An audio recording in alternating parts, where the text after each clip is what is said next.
Castillo and Xaviera Simmons. And they're going to be discussing their long friendship, knowing each other, and also Xaviera's career and the trajectory of it. So I'd like to introduce both of them before the talk commences. So David Castillo holds degrees in history and art history from Yale University. He's held positions at museums, including the Yale University Art Gallery. He opened his gallery, David Castillo, in 2005, which became a preeminent space in the US for art once excluded from the history of art and history more generally. The gallery's artists are often cited as defining the aesthetics and critical ideas of our time. While always focused on its long-term roster of artists, the gallery actively engages in finding the most compelling and relevant emerging artists of our time. And Xaviera Simmons works across photography, performance, video, sculpture, and installation in a practice rooted in ongoing investigations of memory, abstraction, history, and the landscape genre. Simmons received her BFA from Bard College after spending 2 years on a walking pilgrimage, retracing the transatlantic slave trade with Buddhist monks. She completed the Whitney Museum's independent study program in studio art while simultaneously completing a 2-year actor training conservatory with the Maggie Flanagan Studio. Her works are in major museum and private collections, including the Museum of Modern Art, UBS, the Nasher Museum, De La Cruz Collection, the Rubel Museum, the Guggenheim Museum, the Agnes Gund Art Collection, the Museum of Contemporary Art Chicago, the Studio Museum in Harlem, ICA Miami, the High Museum, and the Perez Art Museum Miami, among many others. So without further ado, I'm going to turn it over to David and to Xaviera for their conversation. Thank you very much. Thank you, Claudia. Welcome, everybody. I see a lot of familiar faces, so thank you for joining. People who have been longtime friends of mine, of Xaviera, clients, museums. So nice to see you all on here. I have known Xaviera for well over a decade and am not only a dealer, a gallerist who has supported and worked with her during that time, but also we're very close friends. So we have absolutely not prepared for this talk because we're intimately familiar with each other, and obviously I with her work. So I have some ideas of how it's gonna go, but obviously we welcome questions because that always makes these Zooms more interesting and exciting to hear what you guys wanna ask. But, for starters, in case people haven't voted, I already told Xaviera I was gonna do like a PSA before we started. There is an Art in Public Places vote for a Sanford Biggers work that ends in 50 minutes. So if you haven't voted, by all means, we won't mind if you're off to the side voting and then listening. So what I thought we'd do with the talk is there a link to the vote?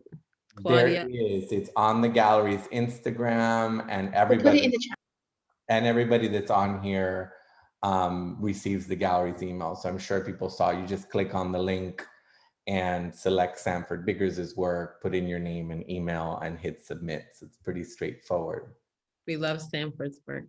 Yes, we do, and we also love Xaviera's work.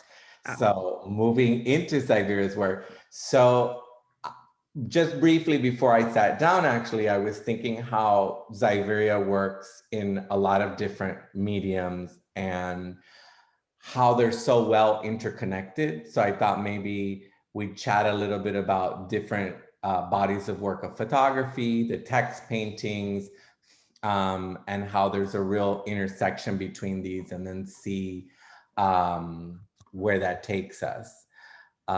Is that screen sharing, Claudia? So can everybody see what you're showing? Is that a yes? Okay. Yeah.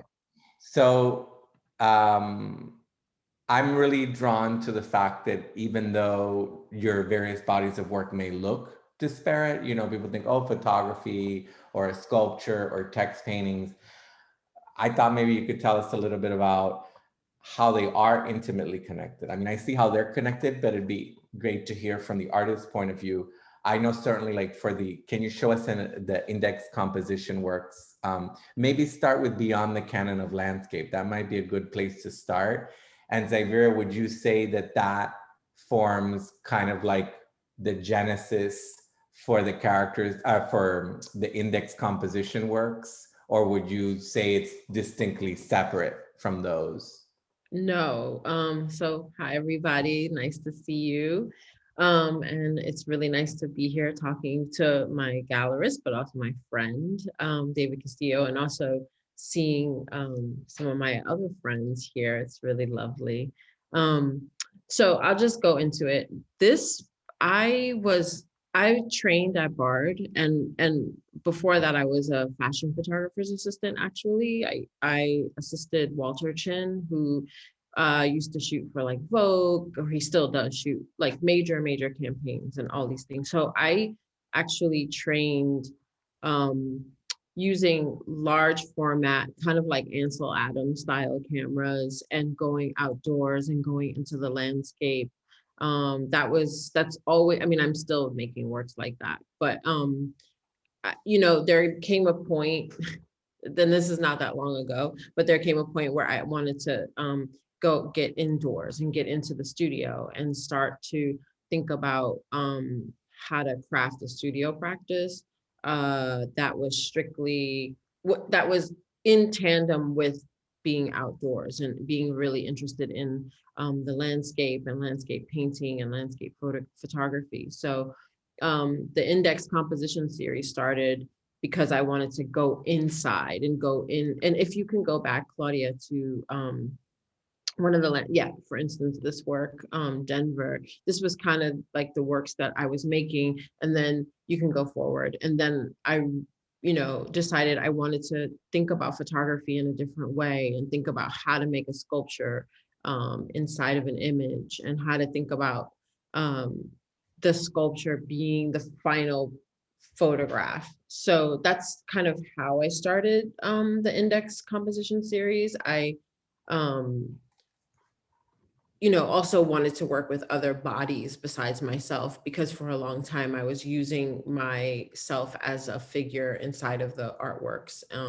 And so the index composition allowed me to craft on other bodies and think about photography in its many different forms. So that's kind of the beginning. But this is the first one that I did. And this piece, which has been shown in numerous shows that have traveled with the Rubel Museum. Claudia, can you show us Index 1, Composition 3, and then just slowly go through them? So this piece comes a few years later, but it's that first set of indexes. And I've always seen them or likened them a little bit to a card catalog, where there's this kind of indexing of language, of objects. And I wonder if you want to say a little bit about how, how you came about to consider them this index composition, because early on, I kind of developed that way of speaking about them, thinking of how a card catalog used to give us all this very precise information. And when you look at these photographs, people have often asked me, oh, is it a collage? What happens to the collage afterward? Which is actually a very smart question, because there actually is a collage. There's a collage on a figure here and the fabric, as well as a performative element, which is also a big part of your practice, like such as performances you've done at MoMA, the kitchen, many other places. But if you want to tell us a little bit about how that structure came about for the body of work. Obviously, in Beyond the Canon of Landscape, they weren't called index yet, but you see the beginning of that language in that work. Yeah. So I started to, I used to, in terms of the titles, I used to be really poetic about all of my titles and, try to infuse all this meaning into them. But then when I really started to focus on this body of work, which I am still making, I I realized that I wanted them to be understood in the time periods that they were being produced. And also, so that's where you get like index 1 compositions 1 through 5, for instance. So there's like a time period that, you know, they all kind of like live within a certain time period that they were produced. So you can understand what was happening in my studio and what I was looking at collectively, the objects and the images and the references. And for me, these, they're very similar in a way to my text-based works in that I start out thinking of what kind of a landscape I want to produce on the body, on the sculptural plane, and then I kind of start to collect based on thinking about the landscape or thinking about the language that I want to make, and also thinking a lot about images, like the difference in texture between, photography is not that old. It's really 100 and I don't know, 50 years old maybe, right? So it's got a text, it has a certain feeling to it because it's not that old. So you can look at images from the late 1800s and you can look at images from now and you can see the differences in how they feel, and how the colors are absorbed and how they think. So I'm always thinking about that when I'm making these works. And I often, inside of these works, I make images to put inside of them so that these works kind of become a narrative in and of themselves inside of the image. And really though, the image is meant to be a photograph of a sculptural work. So I mean, I know collage is a thing, but I tend to think of them more as like these sculptural works. So, and each one of them kind of has their own narrative inside of them based on the conversation between the objects and the images and the textures and the textiles, and whether or not there's one figure or two figures. There's a lot of conversations happening within the environment of each image. Yeah. Claudia, can you take us back to Index 1, Composition 3? So this is one of several works that the Museum of Modern Art acquired by Xaviera that is part of that Index Composition series she was mentioning. If you could take us to the next one, Claudia. That's in the collection of the Guggenheim. There's two things that come to mind of what you've said with my two prior questions. One is landscape. And I feel that that is definitely something, it's one of the many narratives that ties all of your work in together, whether it's a text painting or a photograph or a sculpture, there is that conversation on the landscape. And so I think that could be a kind of nice entry point to take us back to the characters in landscape. If you could go to the very first one, Claudia, which is Untitled Pink. So this is in the collection of the PAM here in Miami. Besides the landscape, which I'll let you address that in a minute, because I know that's a big part of your practice.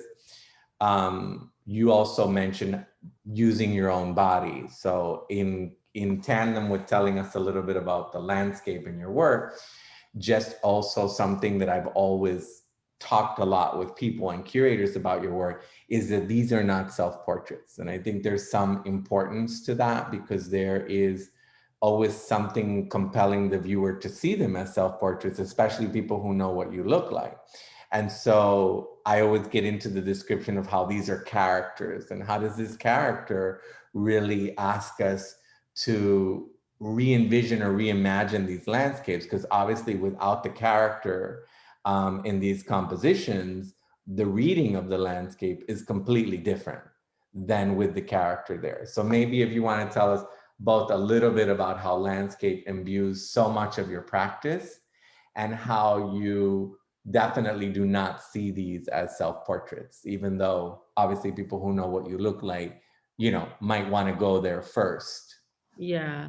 I mean, I think at this point, especially in my biography, like it's always repeated two very important biographical notes. One is that I did this walking pilgrimage with Buddhist monks, right? So I literally we walked for 2 years.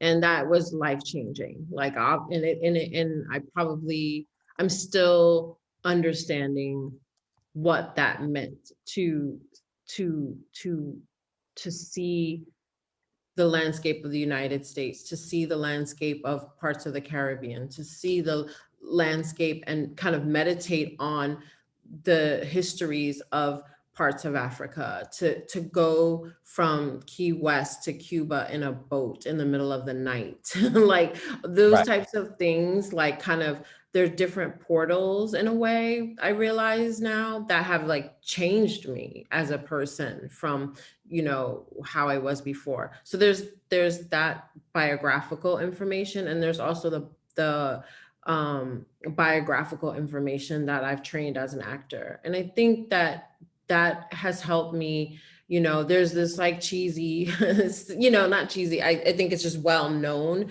statement that an actor prepares. And I feel like I really work to be prepared to make these work. So, I've always loved every aspect of art history until now. Like I love the whole entirety of art history. And I'm always, I maybe in a weird way, I'm kind of greedy. Like I'm always trying to tangle with different artists. I'm always thinking about, my peers, but also like historic works, or people from different landscapes and cultures and all of these things. So for me, there's so many conversations happening inside of my own mind as it pertains to either painting or photography or the histories of, or language or text or architecture or design. And you know there's that side of my practice, but there's also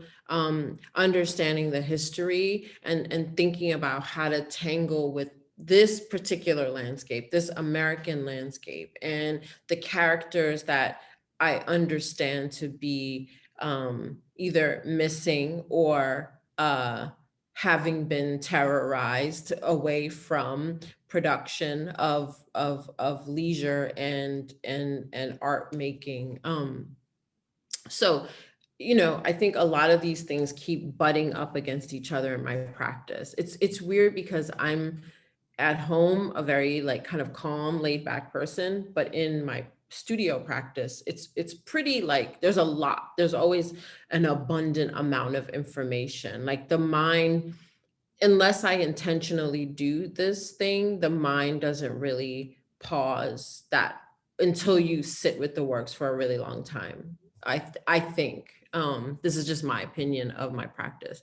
And as far as the myself inside of the works, yeah, they're definitely, they're all characters. They're all like different character studies, thinking about how to like work with my body as this emotional vessel that I can play. It's almost like playing myself.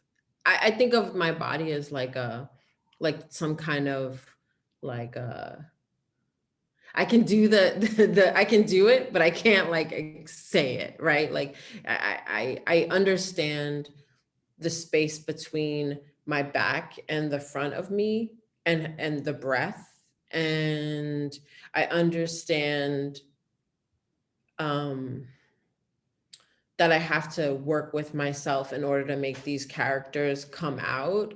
Mhm. And I also have to kind of remember, it goes back to what I said in the beginning. I have to remember, the conversations I want to have, be it with, for instance, if I'm thinking of, my friend Ramon is on this call, right? Like if I'm thinking of his work, because I know his work, right? So if I'm thinking of his work and then thinking of like what conversation I might want to have with it, or if I'm thinking of like, a Mark de Suvro's work, you know what I mean? Or if I'm thinking about, you know, I mean, it's just so vast. We have such a vast, we have so much that we can take from, or if I'm thinking of Kara Walker's work, or, you know, there's so many people to kind of bounce ideas off of. And I think I'm someone who's constantly in conversation in my head. I have a lot of friends in my head, right, that I'm having conversations with.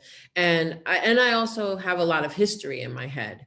So I've got to finagle understanding the history, understanding the present, understanding, you know, histories beyond art, also like social political histories. And then how do I tie those into concretizing a work? And I'm much further ahead in my sketchbooks, like probably all artists are. I'm much further ahead in my sketchbooks than I am actually in my production, right? Like, because I can't go that fast. Of course. And so, you know, I've built characters with myself and with others that I haven't yet sculpted in an image or in a text work or in a, you know, and I'll just end with saying there's conversations that I'm really anxious to have that only can happen inside of a work. And that's kind of that's one way that I, you know, approach making my work and how these characters come to be, or these conversations. And I've seen a lot of those sketches that you're referring to, which the ideas, and as the works develop, I know there's like a ton of work that hasn't been seen yet, but that has been in progress for years, and kind of synergistically all kind of working together, like the works that you began calling acts. So to kind of wrap up a little bit, the characters and landscape, even though it's a somewhat different body of work, I will just add for everyone that so far there are 9 sets of index composition works, for example. So it's like an ongoing body of work where these different images emerge from these sketches that Xaviera is referring to. So of works that she's already made in her mind, but obviously physically they take time to actually come about.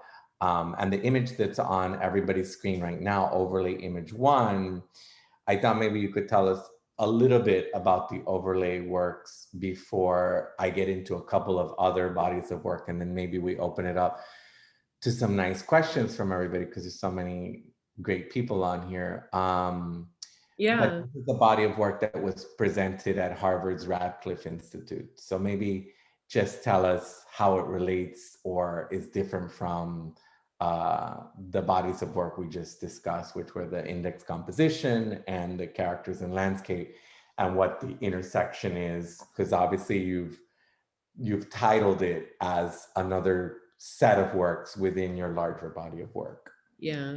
I will say that, you know, as far as my studio practice goes, I pay attention. I heard this really amazing story about, I think it was Imogene Cunningham, the photographer. And I remember it was during a art history class that I took.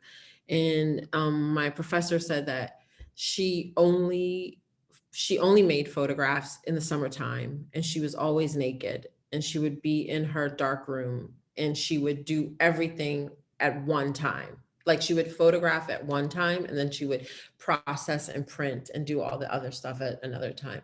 And I think that kind of stuck with me. And the idea of like doing a bulk amount of something, focusing, concentrating on one type of work, and then like processing it. And so what I basically do is I focus on types of work for a while in my studio, and then I move to another one. But as I move, obviously I'm getting new information, I'm reading new material, or I'm looking at new works, or someone's, you know, or a sound is going to inspire. So then I have to like remember that, no, I'm in this other phase where I'm making text works, or I'm making photographic works, or I'm making choreographic works, but I still have the trail that I have to go back to in order to make a new new set of works later with the photographs or with the paintings. So it kind of like consistently, I try to focus in, but then I have to remember to return so that I can do the work that I want to do, which is not do a singular type of work. I'm not a person who can just make sculptures or just make photographs or just make paintings. Like they all feed off of each other and help me to understand the, you know, conversations that I want to have.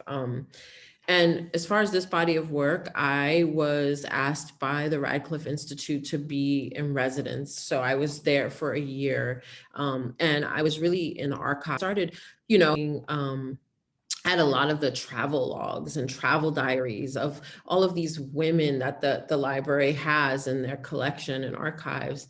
And I kind of got really, you know, they're so particular. It's like, I mean, now they have like you know, they've added a lot to the archives, but, you know, a lot of their history is definitely wealthy white folks who could travel, a lot of women who could travel and kind of see the world. And I just was like, wow, there's so many narratives missing inside of these, even this beautiful, abundant archive. And so I just started, you know, taking those narratives and trying to have conversations with a lot of the kind of travel diaries that I saw and that I was working with. But at the end of the day, being in residence at Harvard in particular, you realize that, you know, Harvard doesn't fully tell the truth about itself. So anytime I have an opportunity to kind of engage not only the archive, but also the institution, and anytime I can like kind of push up against the institution, even if it's a little bit, I'm gonna do it. So I made that work kind of like a push towards, this is, if you go back, Claudia, to the red dress. Overlay. Yeah, overlay. So I'm gonna, if I get an opportunity to make a work and engage with the archives of any institution, I'm gonna look for where it's political kind of conversations, and also its ties to American history, of course, and to slavery, of course. Like I'm gonna look for it because I need to know, because I've spent many years studying that history alongside art history, and I've also spent many years trying to make the work be in conversation both with a lot of these archives and also with the social political history. So this work is really a conversation with a lot of the archives inside of the Radcliffe Institute, I would say. This is kind of my talking back to Radcliffe and also talking back to Harvard in a way. This is kind of like a tension there with this work. But this series had about 10 images. So, you know, if you could see the whole body of work, you kind of get a fuller conversation. And it also had a film that was in 16 languages that kind of translated a lot of these like travel narratives and stories so that you could imagine many other characters and figures inside of these landscapes that are held in precious but abundant quantity inside of the Radcliffe Institute. So yeah, I wish that I had the sound for it, because I think it's really amazing to hear, you know, travel logs from like the 20s and 30s that, or in the 80s that, you know, that were really written by a particular type of American, you know, who had the access and ability, but then to hear it in, there's women who speak Yiddish in it, there's women who speak Jamaican patois, there's women who speak Spanish, there's women who speak, you know, different dialects of Chinese. And so, you know, you just get this kind of like a map built from the the impetus or the foundation of coming from like a few travel narratives inside of the archives of Radcliffe. I hope that was clear. It was very clear, and you touched upon a nice segue to the text works in your conversation about landscape and also about research, because obviously there's a lot of different sources for the text works, and I've often described them as collections. You know, they're collections of words that resonate with you and come from a lot of different sources. We're looking at, I think this one is like a 6x8 one. If you can go, Claudia, to Nightingales. So basically, this one it comes from a specific source. So I want you to tell us a little bit about that, because it relates to research you did at the Schlesinger Institute, but also it relates to research you've done with images at the Library of Congress, which we'll get to in a minute with the Sundown works. But this particular work has a specific source. So even though they have a lot of different sources, I thought maybe you could tell us about this piece that's in the Dela Cruz collection. Yeah, so tell us a little bit about the source. Yeah. So you know, I'm going to go back a little bit. The text works really, you know, in a weird way, they're like images I can't make, or they're films in a way that I think of them a lot like films that I can't make, because, you know, when you sit with a film or a photograph, like you can't smell it, you can't fully take all of it in, because it also goes really fast, right? So I started thinking, like, how can I make a film, but that is language, just all language, and senses. So that's how I started with these. But this particular body of work comes from Christopher Columbus's journals, and looking at how his first encounters with the Americas, you know, and taking the language, taking some of the language and turning it into a different kind of sensation. That's the only way I can describe it. It's like looking at the source material, but realizing that, and I said this in a previous conversation, there are things that happen, you know, these tragedies, these like monumental things that happen. And while they're happening, there's still the scent of salt, right? There's still the color blue. There's still the wave of the movement of oceans. There's still this sunset and sunrise. There's still the compass. There's still all of these, the things that we find and understand as most horrific. We also understand that there are moments of pause, that there are moments of, especially when you're talking about landscape, and there are just slippages in memory, and also recollection, and I think your memory may believe something before you actually know what it is you want to say. And so this work kind of goes in between the facts that are recorded inside of the diaries, but also the possibilities of, in a way, what could have been there and what is also missing. And I can't really chew all of my work up like that. Like, I can't explain all of the impulses right now, I guess, because this work is actually something that I'm still thinking about. But I will say that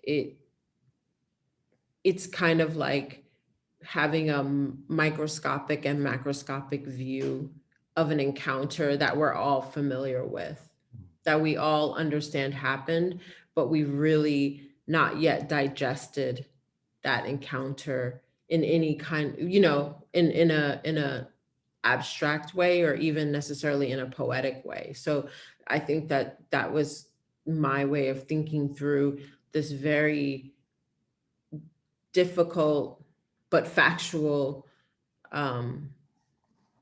reality, I guess I want to say. Yeah, and I think even though the work has those narratives, with the Christopher Columbus diaries, you manage to incorporate that language into the larger language of the text pieces, which I found over the years often engage with things that you personally are attracted to as an artist, such as nature and sounds and the trees and the water, things that I think are very universally human.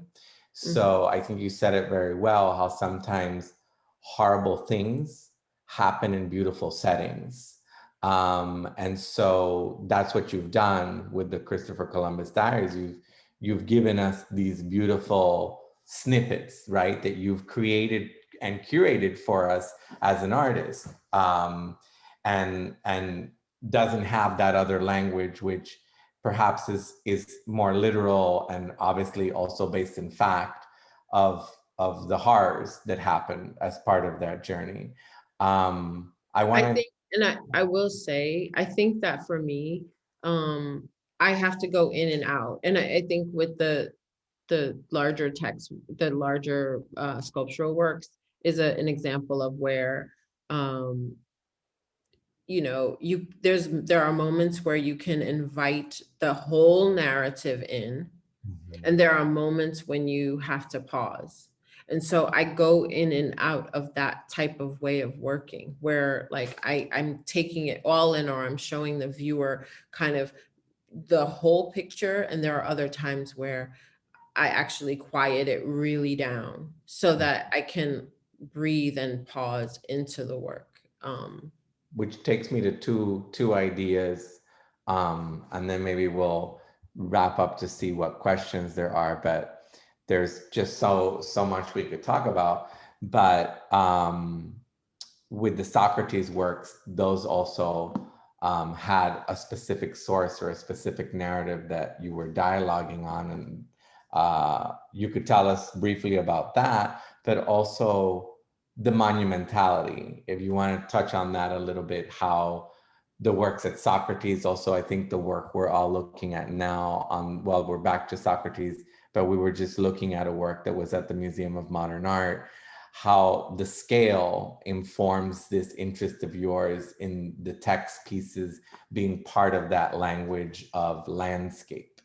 So if you want to touch on that a little bit, and then maybe it gives us a minute or two to go to Sundown if there's time. You know, I don't know.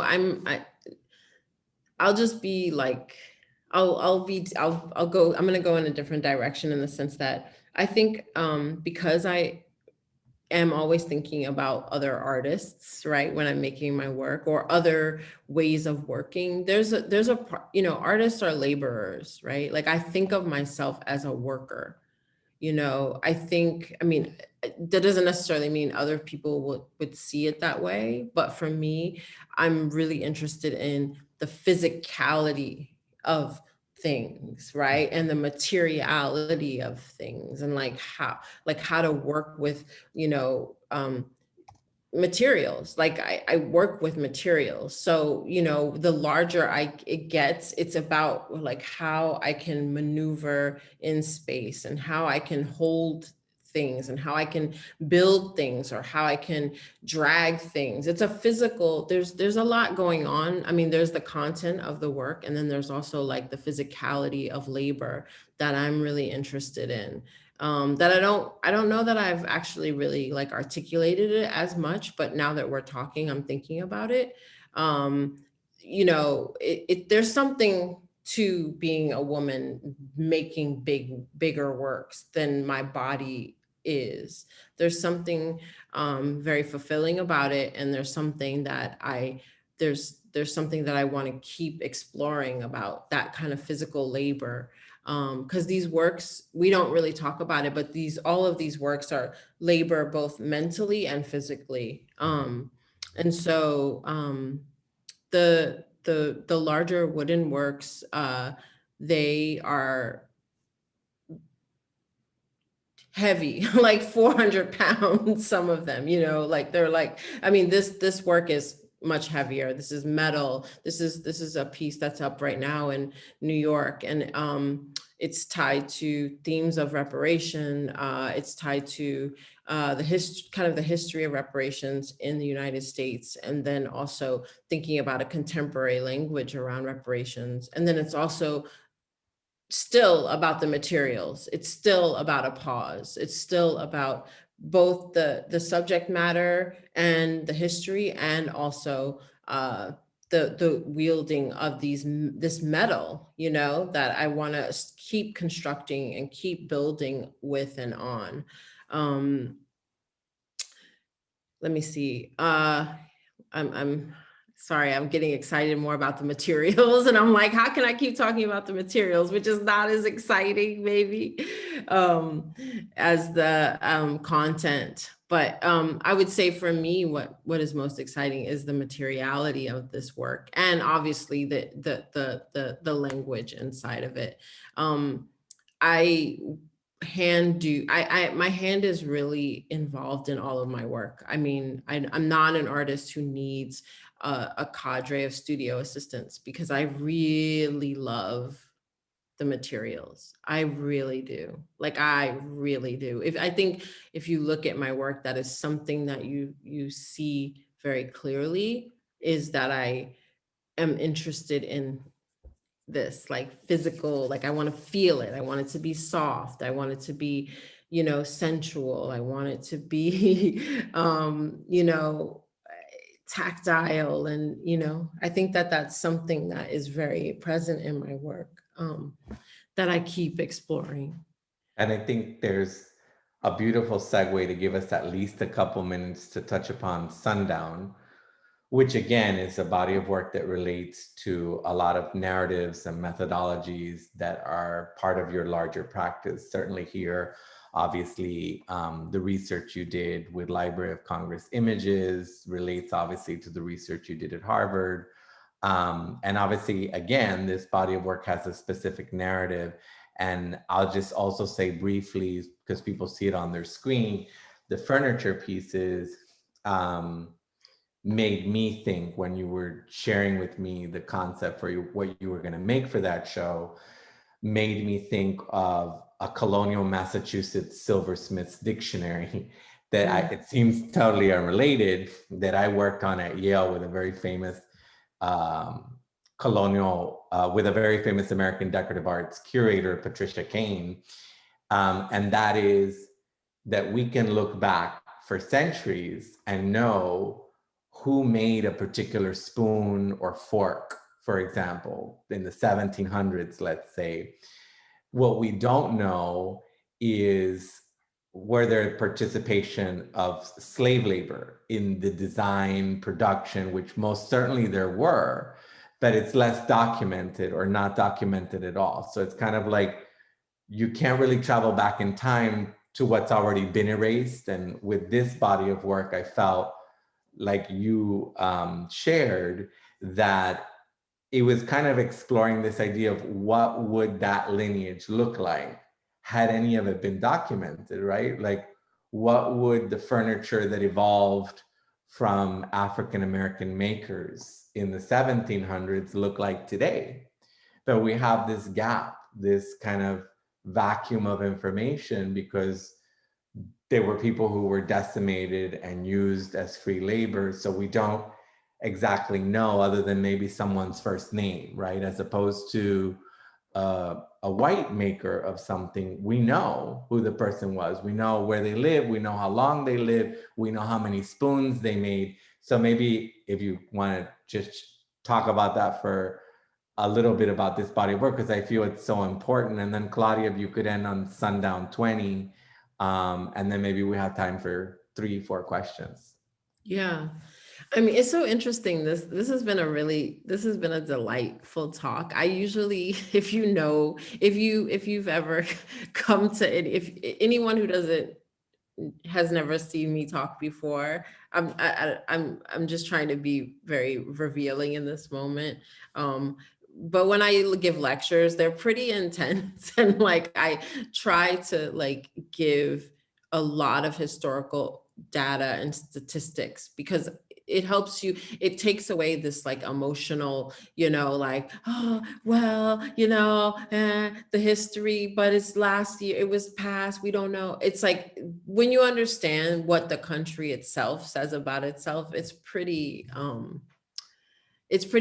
mind-blowing that we haven't moved past a certain point. So this conversation has actually been really nice, because I feel a little bit lighter hearted today. So I'm being like more loving. I think it's because it's David and we have a rapport. I see my friends, Ramon, Wayne. I'm like, oh Lord, like I have like a little bit of like, hi guys. But so I'm not going as hard as I usually do. But I will say that,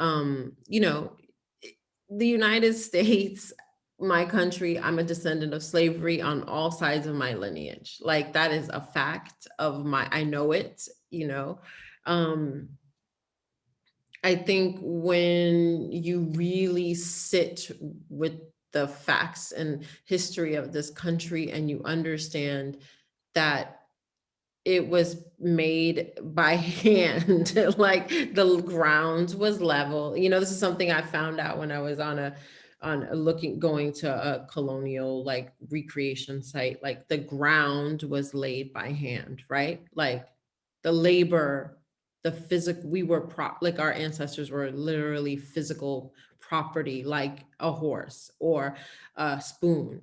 And I think a lot about the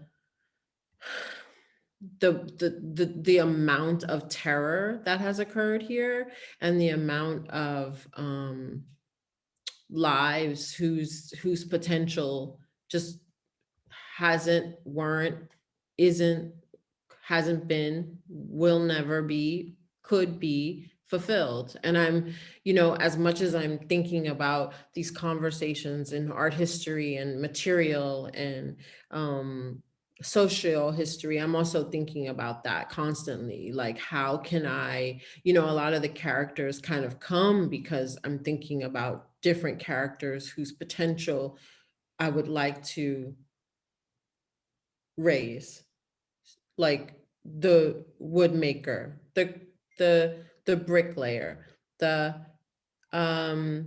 plowman, the cook, the seamstress, the writer, the artist, of course, like the politician. There's so many ways to turn the head, to pivot is basically what I want to say. There's so many ways in this country you can find holes and gaps in the narrative and outright like fallacies inside of the narrative. So this country itself, even if you just understood the history of this country itself, just here, before thinking about how the American empire has expanded, if you just focus here and you recognize all of the gaps. And I mean, I could spend my whole life trying to open up, pull up, figure out, fill a lot of the gaps visually, right? Or performatively. So I'm always thinking about those things. And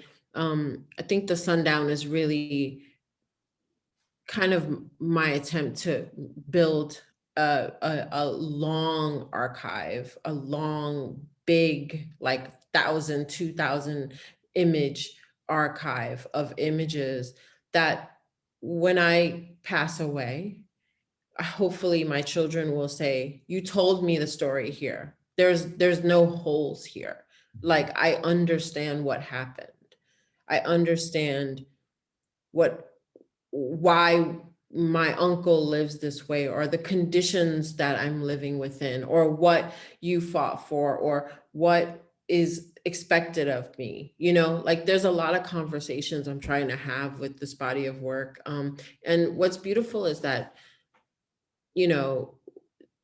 while, you know, David was saying that, you know, there's certain people we don't know. At the same time, the United States, because it's a young country in its formation, not in its entirety, but in its formation of itself as a corporation, the United States, has kept good records. There's a lot of information. It's actually easy to understand what you're looking at when you're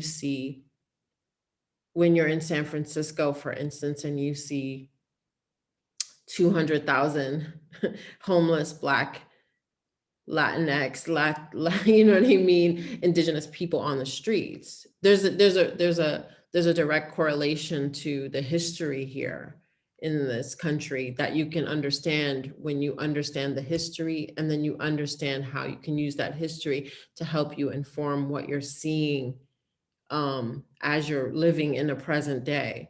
And so I'm always trying to bring those narratives together. I never want it to be confused that I didn't know what was being seen and the history and the reasons why. I think it's pretty obvious that Xaviera and I could talk forever, and there are days when we talk hours, not only about these subjects, but about other things that we're also passionate about. And I think Zoom will cut us off very shortly. So we'd be happy to take questions after the talk, because I don't think there's going to be time here. But I did want to end with this one image, Sundown number 20, which an amazing collector and friend who's on here on the Zoom, I see her on here, has promised it as a gift to LACMA. But just briefly, I want to say, well, number one, that it's a part of the Sundown works Xaviera was talking about. And in the 2 minutes before Zoom hangs us all up, there's this juxtaposition in a lot of your work where there are all these elements of beauty, and this narrative that is based in fact and very dark. And so you look at this image and you're drawn in by your performative character, by the lush, beautiful fabric. But we're looking at an image based in fact, which is a Black man being pulled from a trolley. So there's that juxtaposition. In the few seconds we have left, I prefer that you have the floor and we hear a little bit about that juxtaposition, because you find it in a lot of the work. You're drawn in by the beauty, but there's this other narrative that you're asking the viewer to think about. I think that's the mysticism of artists, right? Like that's the alchemy. That's what we do, you know? I mean, the artists that are on this call know what I'm saying. Like the collectors know what I'm saying, because that's what draws you into the work. I mean, the curators, you know what I mean? That's the alchemy and that's the conversation, right? We all do it in our different ways. You know, we all have a recipe that brings the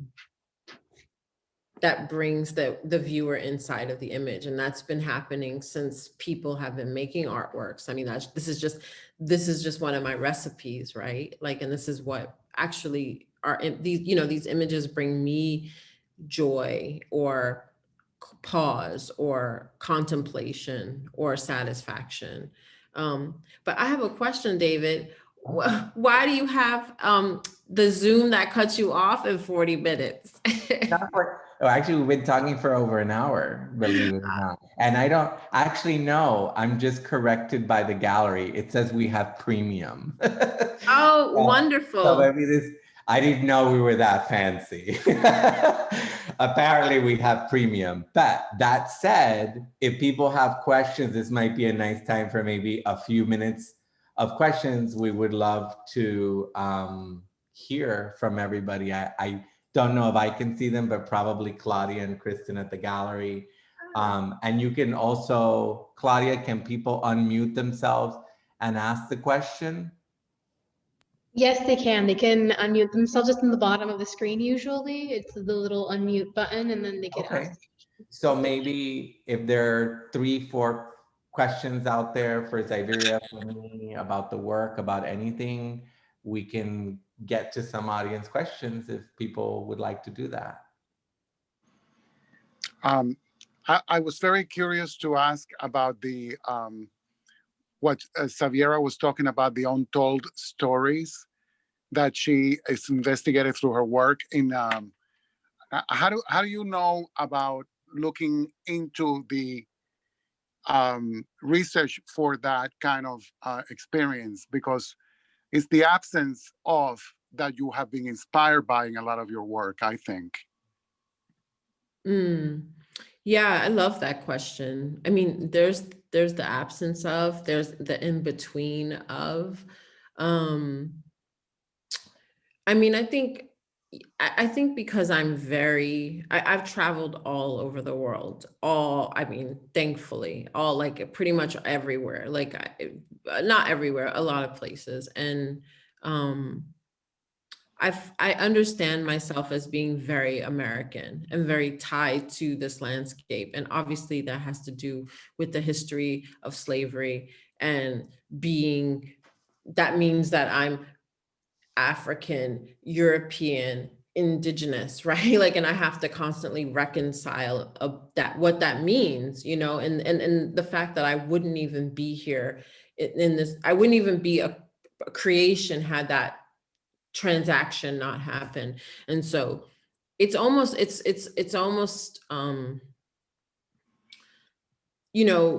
I guess what I want to say is, like, writers, poets, thinkers, historians, scientists, everyone's trying to piece together this narrative.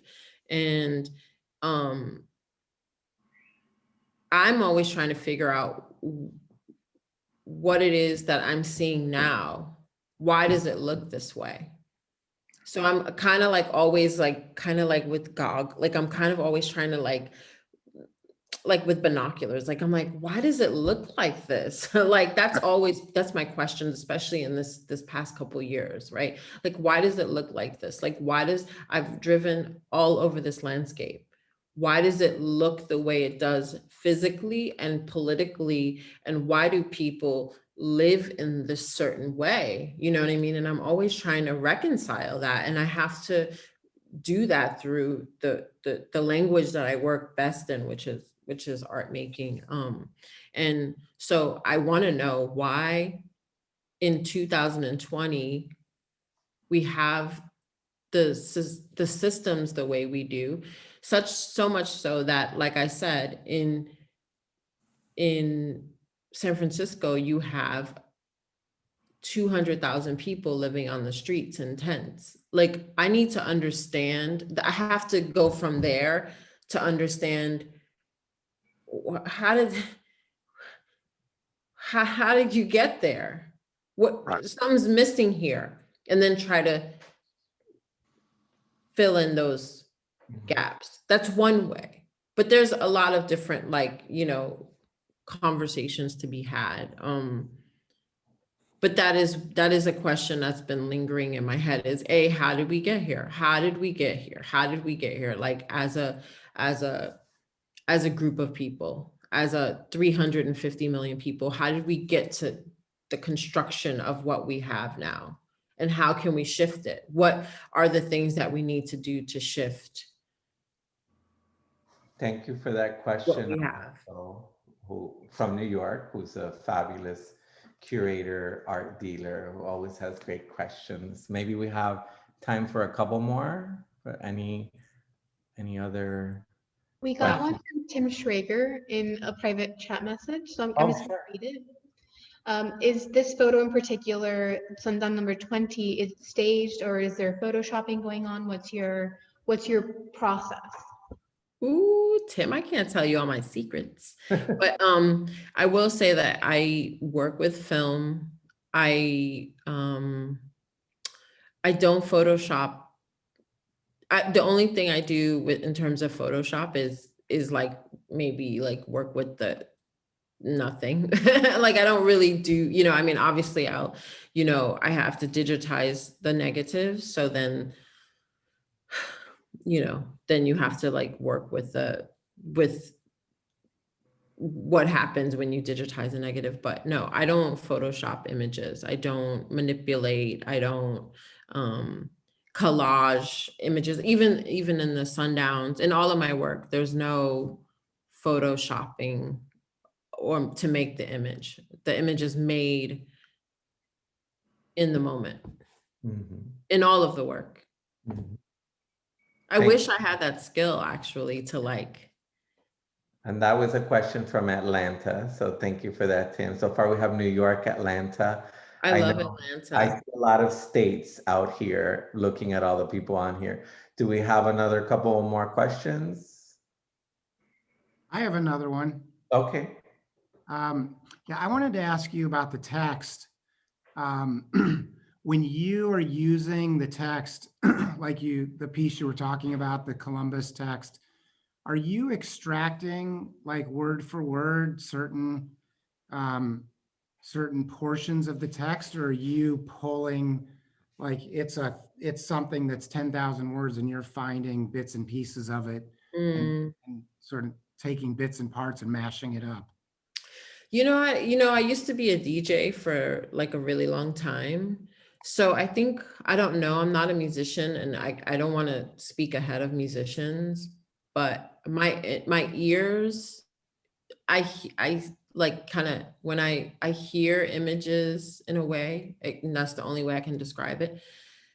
With the text works, I generally hear them, like I can look at text and but to make the text works, I have to like almost hear them.